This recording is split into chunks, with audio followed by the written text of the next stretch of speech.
तो ओम, ओम में 3 अक्षर हैं, आ, उ और म। विस्तार बहुत हो सकता है, पर हम बहुत मोटी भाषा में, बहुत संक्षेप में इस मंत्र के इन तीनों शब्दों पर चर्चा कर रहे हैं। परमात्मा के 3 मुख्य नाम हैं, ब्रह्मा, विष्णु और महेश। ब्रह्मा इसलिए कहते हैं कि वो सृष्टि का रचना करते हैं, सृष्टि का निर्माण करते हैं, इसलिए ब्रह्मा कहते हैं आम भाषा में। विष्णु इसलिए कहते हैं कि वो सृष्टि का पालन करते हैं, संचालन करते हैं, रक्षा करते हैं। महेश इसलिए कहते हैं कि वो सृष्टि का संहार करते हैं, प्रलय करते हैं।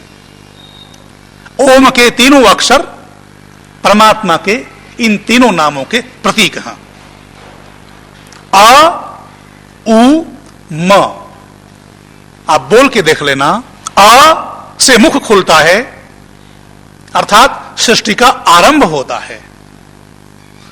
उ मुख खुला हुआ रहता है, अर्थात सृष्टि का संचालन हो रहा है। और म कह करके मुख बंद हो जाता है, अर्थात महेश रूपी परमात्मा सृष्टि का संहार कर रहे हैं। म कहते ही मुख बंद हो गया। ये तीनों नामों के प्रतीक हैं। उपनिषदों में, मनुस्मृति में, ब्राह्मण ग्रंथों में ओम की व्याख्या भरी पड़ी है।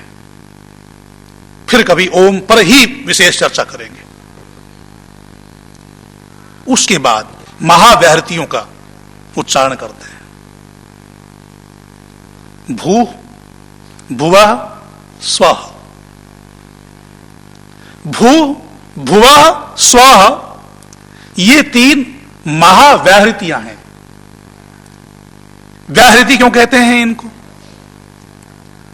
संध्या के समय प्राणायाम मंत्र का पाठ करते हैं आप।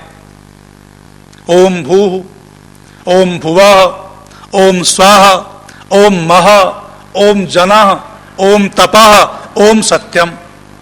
ये 7 व्याहृतियां हैं। इनमें शुरू की जो 3 हैं, भू, भुवः, स्वः, ये महाव्याहृतियां हैं। भगवान मनु गायत्री मंत्र के साथ इन तीनों महाव्याहृतियों का उच्चारण करने का विधान करते हैं।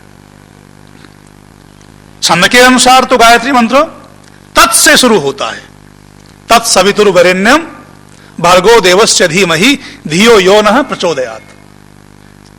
गायत्री छंद इतना ही है, तत् से। इतने मंत्र का भी विधान वेदों में आता है, यजुर्वेद में, और पूरा महाव्याहृतियों के साथ भी मंत्र का विधान आता है। महाव्याहृतियों के साथ हम उच्चारण करते हैं तो यह गायत्री महामंत्र हो जाता है, और केवल तत् से उच्चारण करते हैं तो यह गायत्री छंद के कारण से गायत्री मंत्र रहता है। भू क्या है, भुवः क्या है, स्वः क्या है? इसमें सारे विश्व की स्थिति आ गई इन तीनों शब्दों में।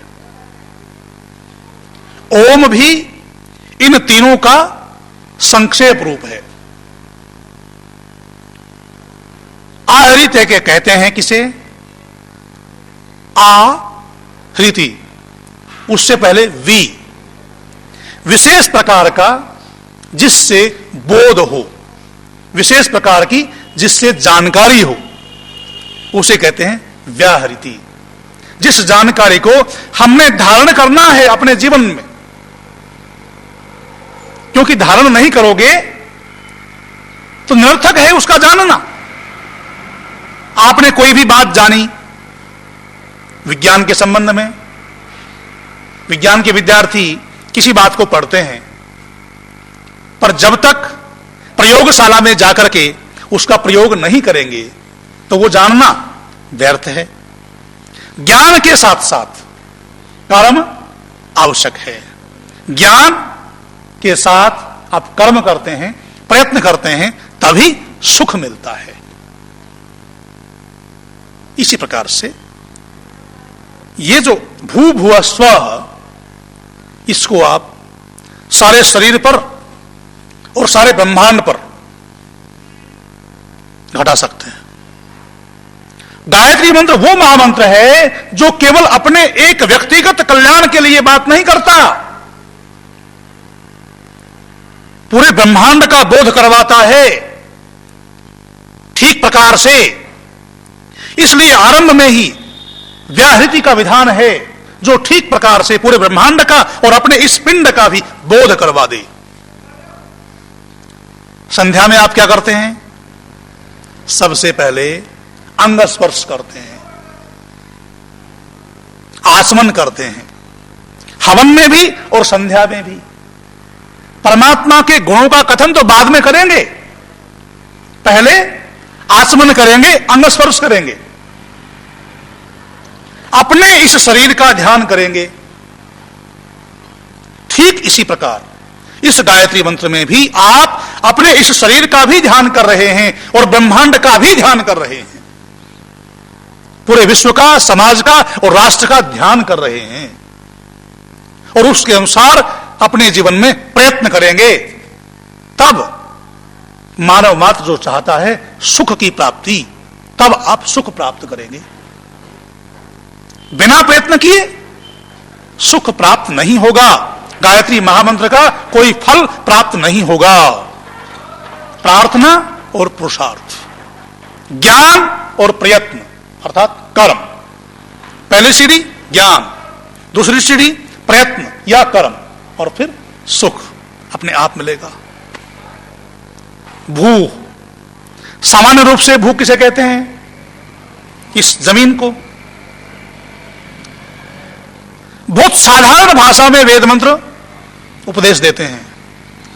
परमपिता परमात्मा तो सबका भला चाहते हैं ना, सबके कल्याण के लिए वेद का उपदेश करते हैं ना, इसलिए बहुत साधारण भाषा में।